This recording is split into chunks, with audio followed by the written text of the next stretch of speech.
পয়সা গেলাম গা আয়ের আছে ওর থেকে মাপ মুখ চায় যাই। আরে সভাপতি সাহেব, আপনি এখানে?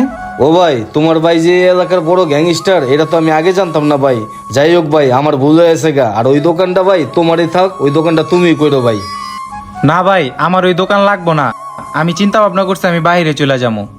ও ভাই, ওই দোকান আমাদের দরকার নেই ভাই, ওই তোমার দোকান তুমিই করো ভাই। তোমার ভাই যদি হুনে তাই আঙ্গুরে দিরা মাইরদের করবো।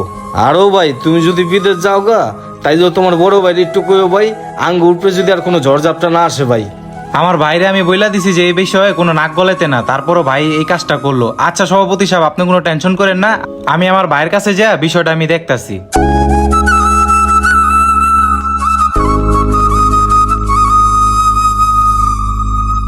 ভাইয়া, তোমার আমি বলছি আমার কোনো সাহায্য সহযোগিতা লাগবো না, তারপরেও তুমি সভাপতির লগে খারাপ ব্যবহার করছো কেন? তুমি একটা গুন্ডা, তুমি মানুষের সাথে খারাপ ব্যবহার করো।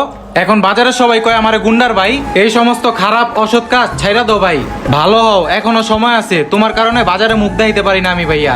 সবাই আমারে বলে বাজারের গুন্ডার ভাই, গুন্ডার ভাই। নেক্সট টাইম আমার বিষয়টা কোনো নাক গলাইবা না ভাইয়া। আর আমি চলে গেলাম ভাইয়া।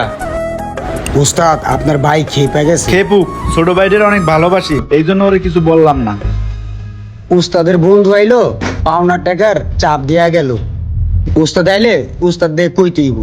উস্তাদে নামাজ পড়তে গেছে, নামাজটা পড়াও। উস্তাদ আইছেন আপনি? হ্যাঁ, আসছি। উস্তাদ, আপনার বন্ধু আইছিল, আয়া টাকার লেগে চাপ দিয়া গেল। হ্যার বলে আজকার ভিতরে বলে টাকা লাগবো, হ্যার মা বলে অসুস্থ। আজকের ভিতরে এতগুলো টাকা কই দিয়ে পাবো জাবেদ? আর বন্ধুরে তো টাকাগুলো দেওয়া দরকার, অনেক দিন হয়ে গেছে টাকাগুলো আনছি।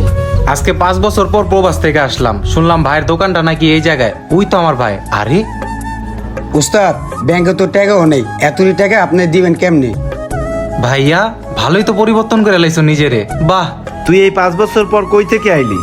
ভাইয়া, আমি নিজেরে প্রতিষ্ঠিত করার জন্য প্রবাসে গেছিলাম। 5 বছর পর প্রবাস থেকে আসলাম, আজকে আমি সফল।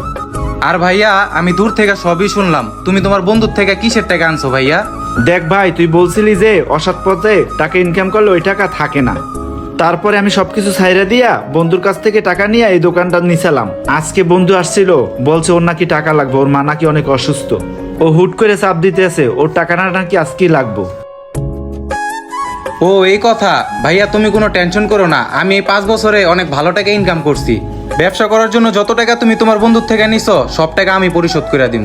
আর তোমার এই ব্যবসা প্রতিষ্ঠান বড় করার লেগা আমি টাকা পয়সা দিব ভাইয়া। তুমি কোনো টেনশন করো না ভাইয়া, বুকে আসো। তুমি এখন সৎ পথে ব্যবসা করতেছো ভাইয়া, শুনে অনেক খুশি হইলাম ভাইয়া। কি শিখলেন ভাই এই ভিডিওটা থেকে? সৎ পথে থাকবেন, শান্তিতে থাকবেন। অসৎ পথে অন্যায় অবিচার মানুষের সাথে করবেন, আপনার সাথেও হবে। তো ভিডিওটা কেমন লাগলো কমেন্টে জানাবেন। আর ভাইকে ভালোবাসেন কারা কারা অবশ্যই কমেন্ট করে জানাবেন। ভিডিওটা ভালো লেগে থাকলে একটু শেয়ার করে দেবেন।